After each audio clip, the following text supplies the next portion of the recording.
हरे कृष्ण। बहुत सुंदर है आज की कथा।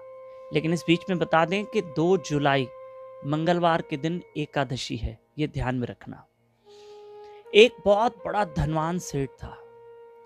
एक दिन उसने अपने मुनीम को बुलाया, यानी अकाउंटेंट को। ये बताओ कि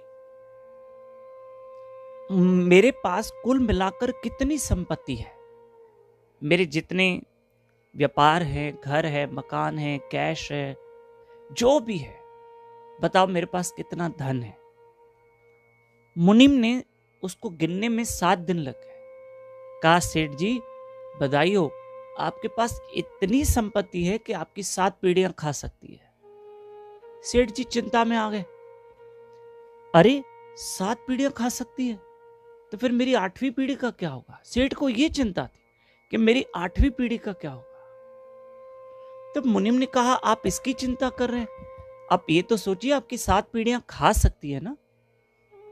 लेकिन सेठ चिंता में बीमार होते गया, क्योंकि याद रखना, चिंता एक बहुत बड़ी बीमारी है जो इंसान को कभी कभी चिता पे सुला देती है। क्योंकि चिंता और चिता में एक सिर्फ बिंदु का फर्क होता है, बस एक सिर्फ बिंदु का फर्क होता है। हिंदी में लिखने जाओगे ना, ठीक है। अब सेठ जी बीमार होते गए। एक दिन उस मुनीम ने कहा, सेठ जी घर से कुछ बाहर निकलो, कुछ अच्छे कर्म करो, थोड़ा वॉक करो, जो भी करना है, दान पुण्य करो, भगवान देगा। अगर आपको 8वीं 10वीं पीढ़ी की चिंता है तो भगवान वो भी देगा, आप क्यों चिंता करें। चलो कुछ कुछ अब अपने स्वास्थ्य के बारे में सोचो। अगर आप ही नहीं रहोगे तो आगे कैसे काम चलेगा। किसी और ने भी सलाह की, जाओ कुछ बाहर निकलो, कुछ करो श्री राधे। किसी ने सेठ जी को ये उपाय तक बताया, जाओ कुछ दान पुण्य अच्छे कर्म करो। सेठ जी ने सोचा कि चलो कुछ दान पुण्य करता हूं, तो एक चावल का बोरा उठाया, बोरा 30-40 किलो जो उस जमाने में चावल थे। एक ब्राह्मण के घर में गए सेठ जी मुनीम के साथ। दरवाजा खटखटाया तो उस धनवान सेठ ने ब्राह्मण से कहा कि मैं आपको चावल दान करना चाहता हूं, ये बोरा चावल का मैं लेकर आया। तो उस ब्राह्मण ने कहा, रुको। उसने अपनी पत्नी ब्राह्मणी से पूछा कि भाई कोई चावल का बोरा लेकर आया तो लेना है। पत्नी ने कहा, नहीं, जरूरत नहीं है, हमारे पास आज का राशन है, आज हमारा गुजारा हो जाएगा।